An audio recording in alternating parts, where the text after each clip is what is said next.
ബിലാൽ മുഅദ്ദിൻ റളിയല്ലാഹു അൻഹു അവറുകൾ ഖുലഫാഉർ-റാഷിദീങ്ങളുടെ കാലഘട്ടത്തിൽ അദ്ദേഹത്തെ പരിചയമുള്ള കുറച്ച് ആളുകൾ ഒന്നിച്ചിരുന്നു കൊണ്ട് ഇങ്ങനെ സ്വകാര്യ സംഭാഷണം നടത്തുക.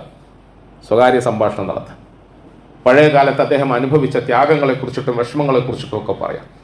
അപ്പോൾ കൂട്ടത്തിൽ ഒരാൾ പറഞ്ഞു, നിങ്ങൾ അബൂജഹലിൻ്റെ നേതൃത്വത്തിൽ ഖുറൈശി കാബാലികന്മാരുടെ ക്രൂരമായ മർദ്ദനങ്ങൾക്ക് വിധേയരായി ചുട്ടുപഴുത്ത മണലാരുണ്യത്തിൽ മലർത്തിക്കിടത്തിയിട്ട് നെഞ്ചത്ത് പാറ കയറ്റി വെച്ചിട്ട് ശരീരം മുഴുവൻ രാത്രിയിൽ ചാട്ടവാറ് കൊണ്ട് അടിച്ച് മുറിവേൽപ്പിച്ചിട്ട് തിരിയാനും മറിയാനും കഴിയാതെ നിങ്ങൾ പീഡിപ്പിക്കപ്പെട്ടപ്പോൾ നിങ്ങൾ അഹദ് അഹദ് അഹദ് എന്നൊരു ശബ്ദം പുറപ്പെടുവിച്ചില്ലേ? അഹദ് അഹദ്.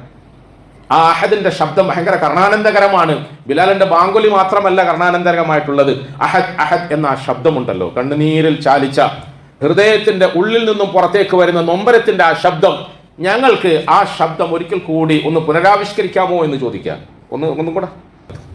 സഹാബത്തിന്റെ അല്ലെങ്കിൽ താബിഈങ്ങളുടെ സംഘം ബിലാൽ മുഅദ്ദിനോട് ചോദിച്ചു, നിങ്ങൾ അന്ന് ആ ചുട്ടുപഴുത്ത മണലിൽ വേദന കൊണ്ട് പൊളഞ്ഞ് അങ്ങോട്ടും ഇങ്ങോട്ടും തിരിയാൻ പോലും അവസരമില്ലാതെ അഹദ് അഹദ് എന്ന് വിളിച്ച് കരഞ്ഞില്ലേ? അതൊരിക്കൽ കൂടി ഒന്ന് ഞങ്ങളുടെ മുമ്പിൽ അവതരിപ്പിക്കാമോ എന്ന് ചോദിച്ചപ്പോൾ ഒരു ചെറു പുഞ്ചിരിയോടുകൂടി ബിലാൽ പറഞ്ഞു, നിങ്ങൾ നിർബന്ധിച്ചാൽ വേണമെങ്കിൽ ഞാൻ ശബ്ദം കൊണ്ടത് പറയാം, പക്ഷേ എനിക്കതിൻ്റെ ആസ്വാദനം കിട്ടണമെങ്കിൽ ഒരിക്കൽ കൂടി എൻ്റെ നെഞ്ചത്ത് ആ പാറ കയറ്റി വെക്കണം, എൻ്റെ ശരീരത്തിൽ മുറിവുണ്ടാകണം, എനിക്ക് ചുട്ടുപഴുത്ത മണലിൽ എന്നെ ഇട്ട് പൊള്ളിക്കണം. അങ്ങനെ ഒരു അനുഭവം ഉണ്ടായാൽ മാത്രമേ എനിക്ക് ആ പറയുന്ന ആസ്വാദനത്തോടു കൂടി വീണ്ടും അഹദ് പറയാൻ കഴിയൂ എന്ന് പറഞ്ഞു. വാസ്തവത്തിൽ പ്രിയപ്പെട്ടവരെ, പരിശുദ്ധ ഖുർആനിന്റെ മാർഗത്തിൽ, ദീനിന്റെ മാർഗത്തിൽ, അള്ളാഹുവിന്റെ മാർഗത്തിൽ നമ്മൾ അനുഭവിക്കുന്ന വിഷമങ്ങളും പ്രയാസങ്ങളും ത്യാഗങ്ങളുമാണ് നമുക്ക് അള്ളാഹുവിന്റെ ഭാഗത്തു നിന്നും സ്വീകാര്യതയ്ക്ക് വഴിയായി സബബായി അള്ളാഹു നിശ്ചയിച്ചത്.